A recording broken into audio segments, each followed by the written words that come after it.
Hey guys, welcome to the Inner Pivot, episode 5. Today, I wanted to talk a little bit more about the fact that we live in some sort of simulation and how that can actually be beneficial for you, your mental health, your perspective on what you're experiencing and going through, and also how it can help you become more aware of how you are being manipulated, primarily because like you're some sort of spiritual computer. And the more minds that get united within the same direction, for example, let's say a bunch of minds get united in prayer for someone to get a private jet, like that dude from the 700 Club or that pastor in Houston, what's his name, Joel Osteen. They can manifest things through the collective will of people. And that's like the darker, more selfish way to do it. But like there's a plethora of examples across conventional religions that point to us being in some sort of like not base reality. And what that could mean doesn't mean we live in like a computer simulation, but what it could mean is something more along the lines of a technology so advanced perhaps that it's spiritual from our perspective, or like we go through these cycles of death and rebirth for a purpose. So, anyhow, the reason this is on my mind is it's been coming up a lot more lately with friends of mine and in just like general discourse, I feel like. So that made me strike up a conversation with ChatGPT and then dig on the internet a little bit and then talk to ChatGPT some more, then dig through some books. And, you know, I I wrote down just some quotes that kind of allude to this that I found were real interesting from different religious perspectives. So, like from the Tao, which is kind of my more, leans towards my own personal belief system. Man follows the earth, earth follows heaven, heaven follows the Tao, and the Tao follows what is natural. Now, to someone who's not really that into Taoist philosophy, Taoism is a very like how do I explain this? It's a he who knows does not speak, and he who speaks does not know kind of philosophy. So you have to do a little of your own interpreting, and with the right perspective, this could translate into a deeper meaning. And it's not my place to tell you how to interpret the Tao. I really recommend that you just go listen to that Wayne Dryer recording that's on YouTube. Like it's phenomenal. It's a great reading. I listen to it like 3 times a week. But anyhow, this one's from Jesus. Not my will, but yours be done. From Buddhism, that's Luke 22, 42. And from Buddhism, all phenomenon are preceded by the mind, created by the mind, and ruled by the mind. In Hinduism, I am seated in everyone's heart, and from me come remembrance, knowledge, and forgetfulness. So, like when I read all these in conjuncture, what I see is this allusion to you kind of being able to create your own reality through your thoughts, but also I would assume like how you're feeling. More importantly, like in my own experience, like I've messed with a lot of this stuff, and I've always come at it as a skeptic until I got into like psychedelics and meditating, more recently, like the last few years. And after having a few transcendental experiences, or just experiences that in a short period of time expand your perspective significantly. You know, like for me, I've done the manifesting thing where I just obsessed over one material thing aggressively, and what I've found is that's like making a deal with the devil. The you'll get the thing, but there'll be circumstances that surround it that could sour it. And even when you get it, every material thing that you gather eventually, it grows dim over time. And that's why a lot of people talk about like cultivating appreciation, because like you might have a house now that you coveted, and now that you've had it for 5, 10 years or whatever, you're like, oh, I want to upgrade, I want this, I want that. And that coveting something, I think it doesn't push it away exactly, but it sours the experience over time because of where it's coming from. So that's why like you gotta cultivate feelings, right? So for example, like cultivating appreciation for the things in your life, roof over your head, food, all the basic stuff, right? But then cultivating a general feeling. So like let's say you're having a hard time with money, cultivate abundance. What does that mean? Just the feeling of having enough. Or, if you're feeling lonely, cultivate the feeling of connection. Now, caveat here with, that kind of stuff, you can never force someone through your own attempts to manifest something into, going with your desires, right? But what you can do is become the kind of the version of yourself that can create the outcomes that you desire. And what that means is expanding in awareness, essentially, right? And I think a lot of the time, at least in my own life, I would, get something I wanted, it would sour, and then I'd go for another thing. And that was just a cycle I was on, right? And as I'd gotten stuff, gotten through all the stuff and, all the experiences that I was chasing, I realized that this was just a cycle of self-fulfillment and self-engrandment. And there's more to life and more satisfaction to be found in life in being of service to others. And I would say this entire simulation is kind of here to teach us that, if I had to guess. Because when I observe others, even friends and family and stuff, they have these cycles that are, it's easier to see cycles in life like that, in lives that aren't yours, right? So you see these cycles, and there's these same things that might pop up in someone's life over and over and over again until they make an aggressive change in their behavior pattern. The cycle just shortens and tightens and gets more difficult. Just like if you think of somebody with a drug addiction, if they don't break their drug addiction, it just gets worse. And if they don't commit to it and they just go to rehab and then go right back to doing drugs or whatever, or drinking or whatever, their problem spirals out of control because their cycle is tightening, because they can't create anything new, and thus they kind of go out. And that's why it's important to catch your cycles and break them. And a big root in everybody's cycle is reactivity. We live in these waves of reactivity. So if we're all living in waves of reactivity, then when does our free will come into play? If you're living in reaction to an economic system that's slowly crushing you, if you're constantly just doom scrolling through your phone, if you're just constantly ingesting junk and ignoring the world, where does your free will and your individualism unfold? And if it doesn't, if you're just kind of going with the flow of your waves of reactivity, and I feel like what that does is it makes you part of this, makes you a computer processor, essentially, in service to whatever that pendulum is that you're holding at the top of your pyramid of power.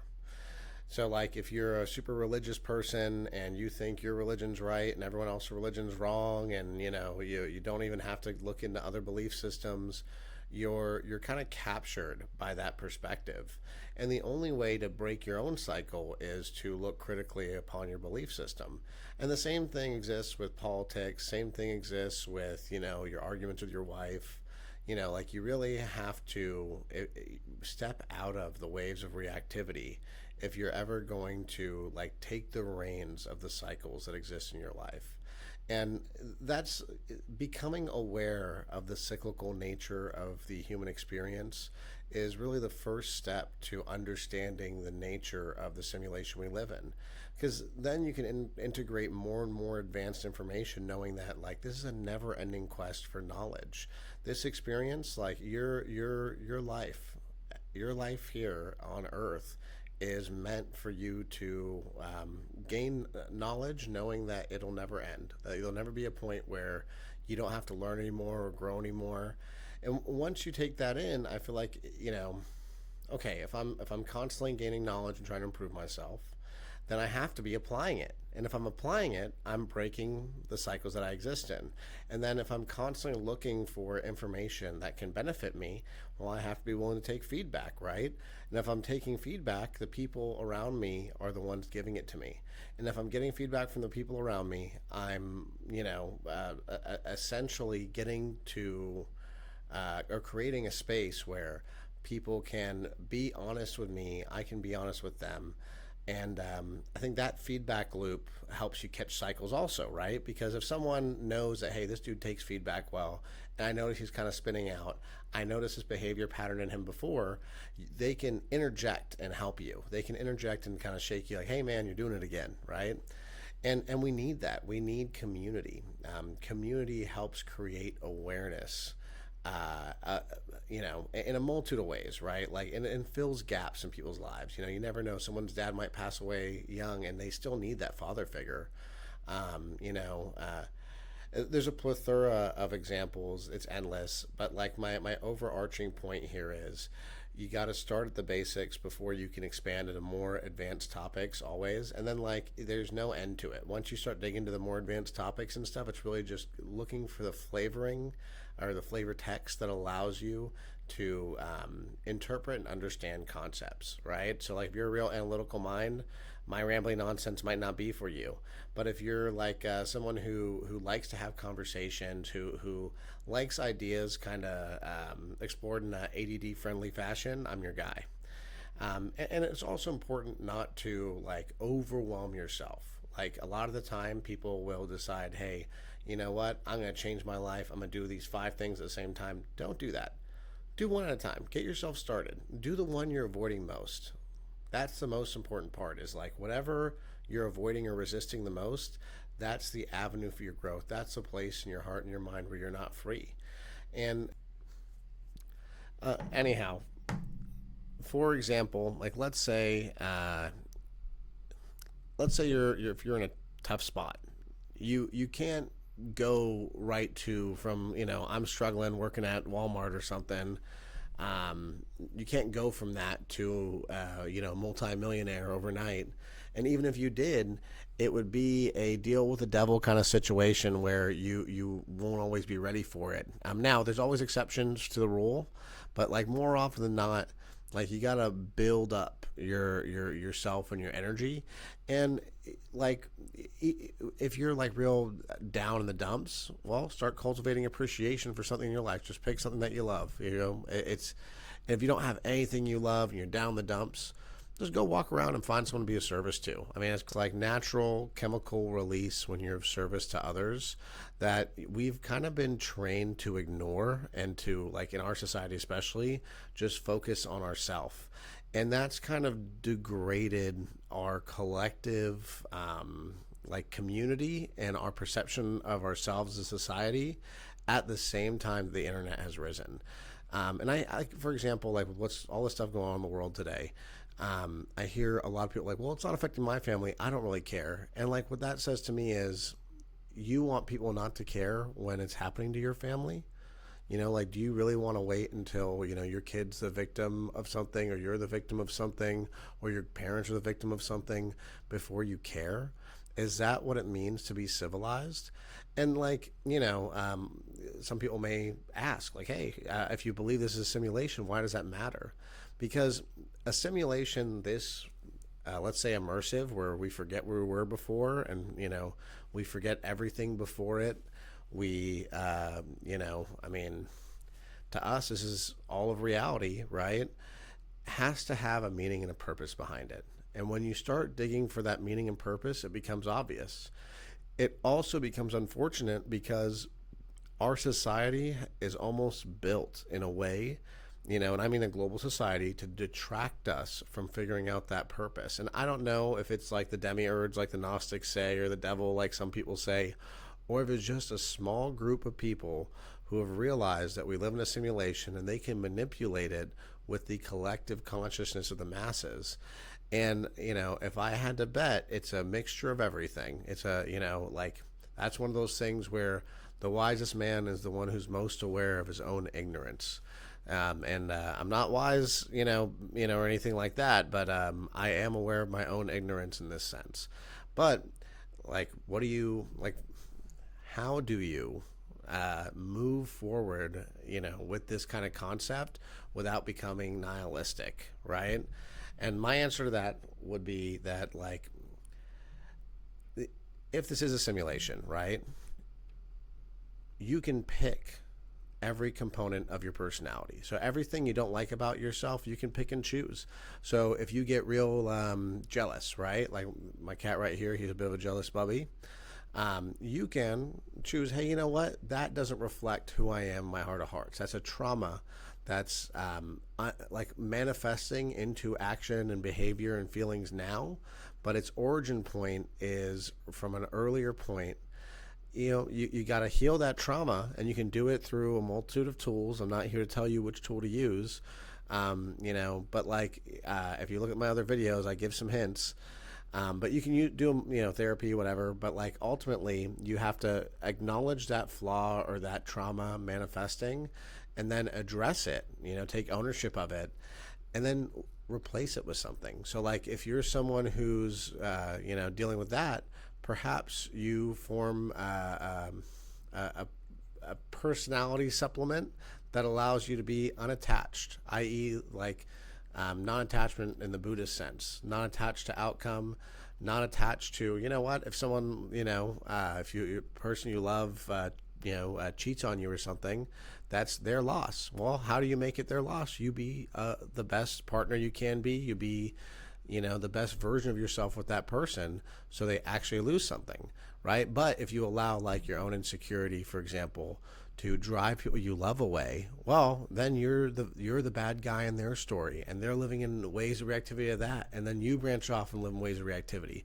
Just notice how the waves of reactivity in your life have kind of formed everything about you, and this is true for like 90% of the time, 90% of people, and once you become aware of it, you can pivot away from it. And that's kind of like the point I'm trying to hammer home here is you can't wake up from the simulation or wake up to the simulation and use it in any meaningful way for your own, long-term benefit without being willing to change and grow. Nothing in your life changes until you change and grow. And if you're not like doing it for the right reasons, it'll be sour anyhow. The point of breaking out of the matrix isn't to get Lambos and bullshit like that. The point is to create a world that you're happy to introduce to your children, to create a version of society that we can all be proud of. And I think right now, most reasonable people who aren't trapped in, lies and propaganda and all that can agree that tribalism is destroying community and society. Profiteering is destroying community and society, and it's our own collective inaction that's allowed this cycle to tighten and tighten. So as above, so below. If you want to see the systems, a layer above us change, right? Our societies, our governments, all that, we have to change what we're doing.